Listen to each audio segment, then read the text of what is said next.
The sunset bled across the lone cedar plains like a fading ember trying to remember its last warmth, the horizon painted in bruised violets and tired gold as though the sky itself had walked too many miles and longed for rest. In that trembling light moved a lone figure, Ayanna Starling, aged 20, her slender body swaying with exhaustion, her deep green beaded dress carrying dust from every nameless road she had crossed. She had no family left in this world, no land to call hers, and no reason to expect kindness from strangers. Yet when she saw the small cabin tucked against a hill of amber grass, she felt something shift inside her, a soft ache of hope she barely trusted. A tall cowboy stood at the door, broad-shouldered and still as a mountain, Wesley Rowan, age 30, and she gathered what remained of her strength to whisper, "I'm very tired, may I rest in your cabin for a while?" Before her voice thinned into the wind like a fragile confession she feared would be refused.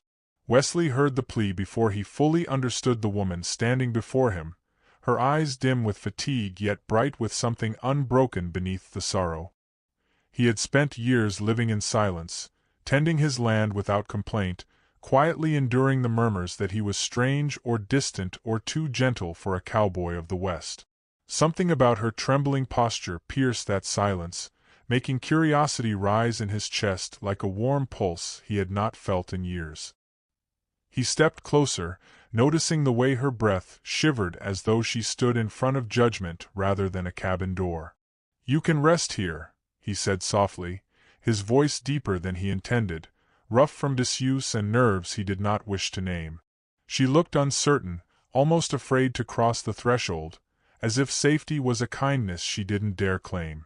Inside the cabin, lamplight glowed like an old memory trying to survive the dark, warming the rough-hewn walls and the small wooden table worn smooth by years of solitary meals.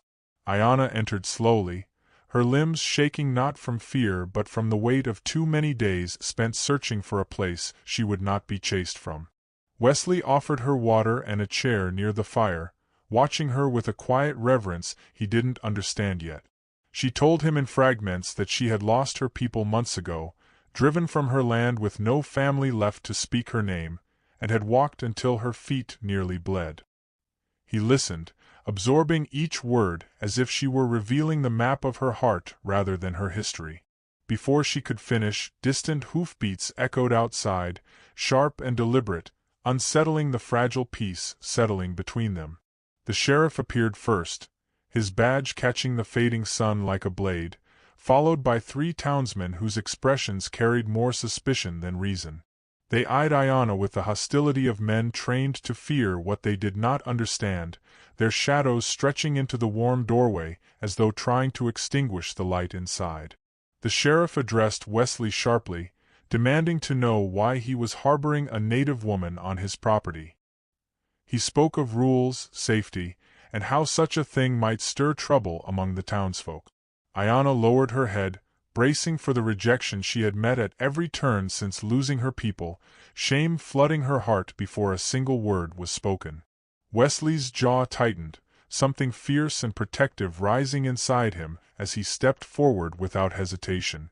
"She's my guest," Wesley said, his voice steady but edged with something bright and unyielding. "And she stays." The sheriff's brows slammed low, disbelief flickering through his stern expression, while the townsmen muttered warnings under their breath.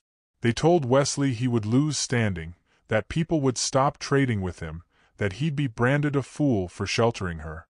Ayanna stared at Wesley with wide, confused eyes, startled by a loyalty she had not expected from anyone, let alone a stranger. The sheriff finally turned away with a curse, promising consequences in the coming days. The cabin door closed behind them, sealing in a silence thick with tension, hope, and something unnamed that vibrated between the 2 souls inside.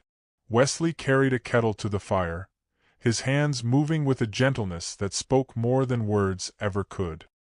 He made her tea from dried chamomile he saved for long winter nights, placing the warm cup into her hands with a care that nearly unraveled her. Ayanna watched him quietly, seeing the way he avoided looking too long at her face, as if unsure whether he was allowed to care. The kind gestures chipped away at the walls she'd built inside herself, restoring a dignity she thought she had lost forever. Outside, the wind tapped softly at the windows, whispering of the dangers still waiting beyond the cabin walls. Ayana's voice trembled as she asked whether she should leave before her presence brought trouble to his door. He looked at her with an honesty that startled them both. "If you leave, it won't make them kinder. They already see me different than themselves." His voice wavered, revealing the shame and loneliness he had carried for years, never quite fitting in, always too quiet for the loud-blooded West. She realized then that he understood what it meant to stand alone, to be judged for simply existing. Ayana felt something fragile but warming bloom inside her, a thought she dared not name yet. Before either of them could speak again, a loud knock thundered against the door, rattling the hinges with urgency. A group of townspeople stood outside, torches glowing like angry stars. Their faces twisted with distrust, fueled more by rumor than fact. They demanded that Ayana leave immediately, claiming she didn't belong and would bring trouble. Their words cut through her like cold steel, echoing old wounds she had never fully healed. Wesley stepped in front of her again, shielding her from their accusations with a firmness that left her breathless. The night grew colder, as if the sky itself recoiled from the cruelty unfolding. Her vision swayed, her body too weak to carry the burden any longer, and before she could steady herself, darkness pressed in as she collapsed. Wesley caught her before she hit the floor, his arms lifting her weight as though she were made of something precious, something breakable. He laid her on his bed, covering her with a blanket worn soft from years of use. He wiped her forehead with a damp cloth, whispering small reassurances as though he feared she might drift beyond his reach. She felt a peace she hadn't tasted in years, safe, held, cherished in the smallest of ways. When she opened her eyes hours later, dawn barely touching the edges of the room, she found Wesley asleep beside the bed, his head resting on his arm, his hand still holding hers like a promise he didn't realize he'd made. In the gentle light of morning, something unspoken lingered between them. Ayana rose slowly, her strength returning in quiet pieces, and helped Wesley with chores around the cabin, fetching wood, sweeping the porch, tending to the small garden behind the house. Their movements synced naturally, their silences soft rather than heavy, each gesture stitching a thread of connection between them. Wesley watched her tenderly, noticing the way her presence made the cabin feel less empty, less haunted by the years he spent alone.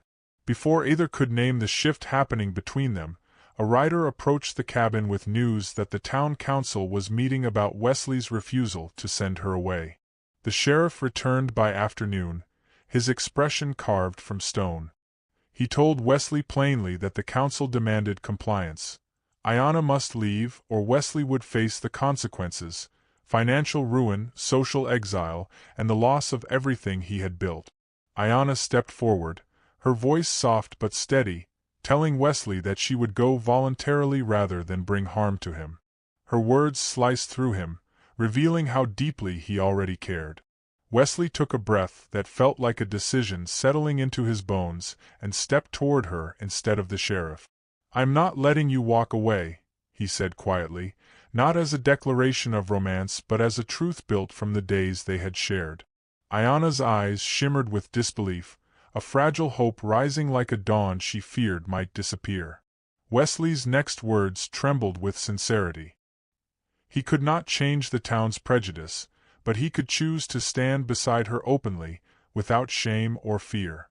So he asked her, softly, reverently, if she would consider building a life with him, not because he was saving her but because something true had taken root between them.